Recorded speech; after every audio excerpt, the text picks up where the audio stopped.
Hi there, it's Michelle Butt. It's 1 o'clock, and as promised in my emails today, I said that I would go live on Facebook at 1 o'clock to talk a little bit about networking, do's and don'ts, and some ahas I've had since really getting back into the swing of networking over the last week or so, now that September is here and all the kids are back to school and everybody's kind of getting back into work. There has been a lot of networking. I have been to events every day this week, sometimes 2 in a day, like today, that's going to happen. And then I'll be networking again tomorrow. And over the course of the last few days and weeks, I've noticed some really interesting things about how people behave in networking scenarios, and just from a facial intelligence, people watcher, observational perspective, I thought I'd hop on here and share some insights that you may or may not want to employ.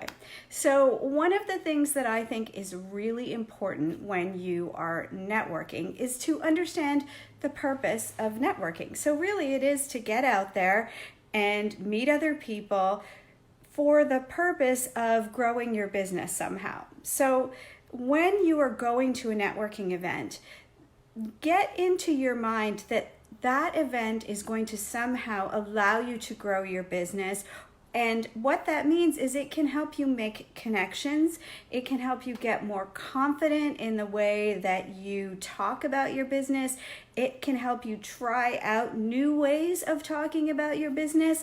It is not necessarily just so that you go and you make sales at that event. In fact, it is rarely the case that you will sell something or book something right there at that event. You might book a chat to get to know somebody better and follow up so you can give more information. But if you're going with the intention of, oh, I'm going to sell, unless you're a vendor or you are on a platform somehow in which you have more time and more connection to do that, then I want you to really think about that intention, because if you go with the intention of selling something or closing something that day, then you might end up being disappointed, or you might halfway through start to feel frustrated because what you thought it was all about isn't what it's all about. And that can just put a sour taste in your mouth and reflect in the energy and the vibe that you're putting out there while you're there. So that's one thing to remember. The other thing to remember is that if you can network really well, which means that you make connections that people think, wow, I like her or him, or they're really interesting, or they were very articulate, or they were really respectful, they will want to get to know you more, and they will want to get to know what it is that you offer more, and then they may connect you to other people that are your clients that will buy your service. And I have found that that has been the number one thing that has happened for me in networking. By getting to know people, by being open, by understanding who they are, talking to them about things that are important to them, really being interested in what they do, I get that reciprocated back. And oftentimes my referrals and people who come into my business are from people I've met in networking, and those people aren't necessarily my clients. They are my colleagues, they are people I see all the time, but they bring me clients. So making a really good impression at a networking event helps people to remember you and refer you to people you might never have met otherwise. And that's really important, because if you walk into a networking event and you have your sour face on, as my Guyanese grandmother would say, if you're looking sour, which means you are distracted or you have had a bad day and you're bringing all that stuff from the fight you had with your kids, getting them off to school in the morning to that event, then you will not appear approachable enough for people to find you memorable in the positive way you want to be memorable for, that they can refer you. So particularly at a couple of events that I've been at this week, people walk in and they're flustered, or they've got a furrowed brow which says, I've got stuff going on in my head, I'm not really here, I'm not present. Or they have a frown on which says, oh, I have so many things to take care of. This is just another thing that is on my list that I really can't handle right now. And those subtle clues in the face let people know, she's not really here, so I'm not really gonna get what I need out of her, or I'm just not gonna bother her because she's not really here, she's got a lot going on. You want to show that you're present. And if you've got this downturned kind of face happening, people are gonna say, oh my goodness, she's got so much on her plate. I don't want to disappoint her or him. I don't want to add more to her plate by talking to her about my business and stuff. She's going through her own stuff. I'm going to leave her over there. So really, you got to check your face. Check your face before you leave the house, before you get out of the car, before you walk in the door, because you want your face to say, hey, I'm here to meet you, to understand what you're doing. I'm just here.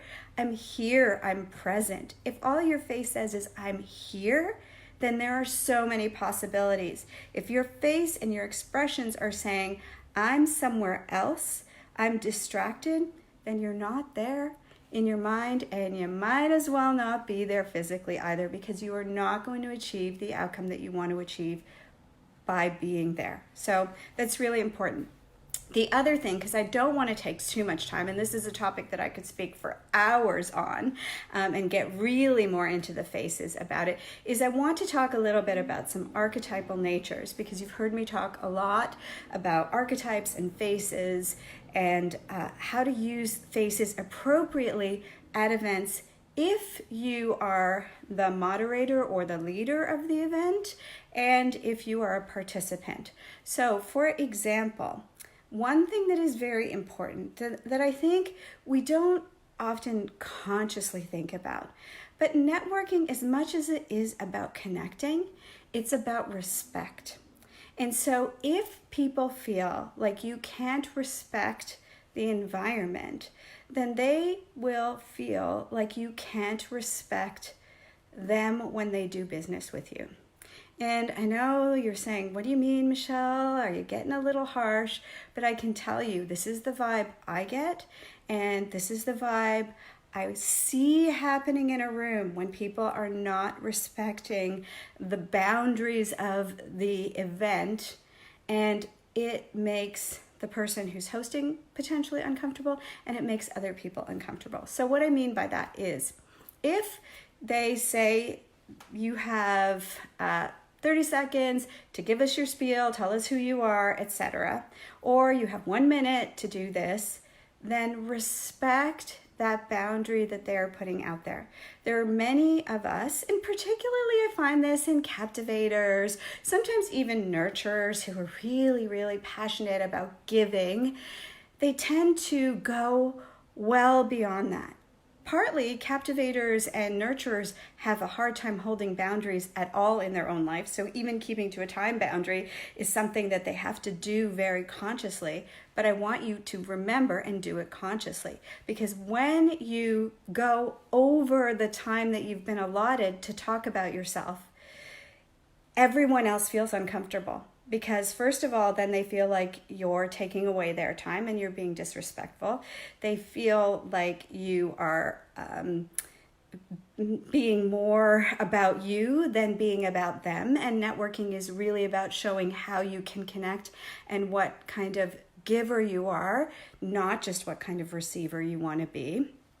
And the person who is keeping the time can be very uncomfortable, because then they have to assert themselves, and they might make you feel bad by cutting you off, or they might make the other people feel bad because they're not cutting you off, and then everybody's waiting for them to actually stop you because you've gone off on a tangent and now you're 5 minutes and everybody else doesn't have their time. So respecting even that little bit of time, that one boundary that a lot of networking events set because there's so many people and everyone wants to be heard, can go a long way to showing what kind of respect you have of other people in your business. And I'm not saying that if you go over, you aren't someone who is respectful, but it's something to be very conscious of, because it's an environment where people are feeling you out. And if they're feeling you out, you want to leave the best taste in their mouth of their experience with you as you possibly can, because you only have that short time. And when you respect that short time, then it starts right there.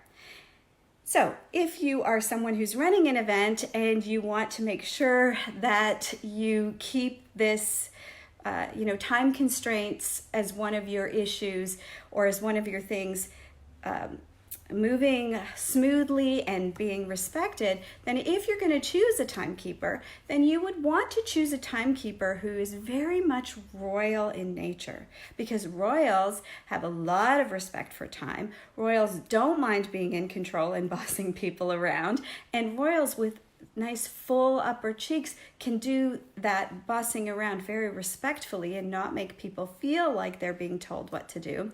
And they also want to create a beautiful experience, and they want to create a beautiful experience for everybody. So they're not going to let one person take the spotlight more than they should and make everybody else feel bad. So royals are really good choices for timekeepers, for moderators, for people who know how to set really strong boundaries most of the time and can enforce them. If you pick a nurturer, for example, as your timekeeper, this is why I never volunteer to be the timekeeper, is that they don't want to make other people feel bad. They're all about giving, and they can get so engrossed in the story that somebody's telling that they'll ignore the time, because they're like, oh, I want to hear more. I want to hear more about your story. And they'll forget that there are other people there. And so nurturers have a really hard time with boundaries, and they have a really hard time with making people feel bad and cutting people off and not giving more than they are allotted. So don't choose a nurturer, choose a royal as your timekeeper. And if you are someone who is a nurturer or who is very much captivator, be mindful of your boundaries with respect to the people that you're at. So if you are the speaker and you have 20 minutes, don't talk for 40 minutes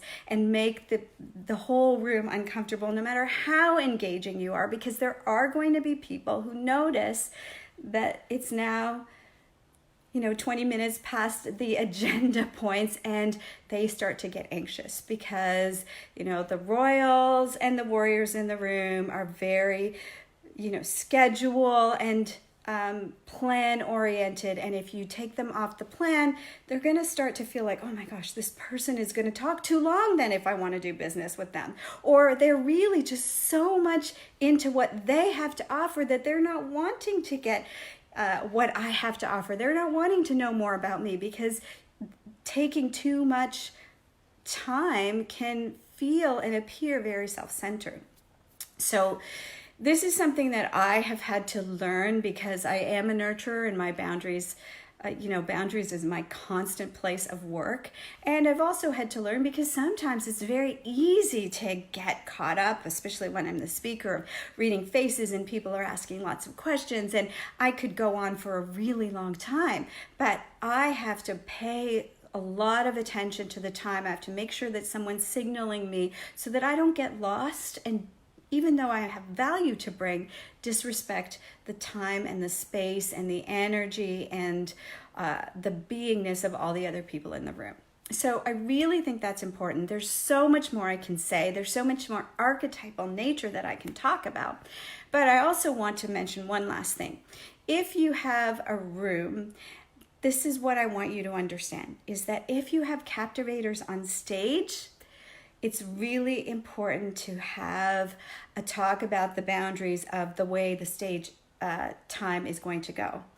But if you can fill your audience with captivators, or some of them, that's amazing too. Because as much as captivators can, want to talk forever and love being in the spotlight, the ones in the audience help to keep the engagement up. And that is such a beautiful thing to see. And I've seen that a couple of times this week, and it's been amazing. So when there seem to be crickets at the end of a talk and people are wanting feedback, or they're wanting questions answered or questions posed, the captivators are right there. When you need a volunteer, your captivators are going to be the first ones to volunteer. So having a good understanding, especially from a facial intelligence perspective, of who's in the room can really help you make the most of that networking experience. It can help you, if you're the one leading it, really set up the event in a way that strategically you know who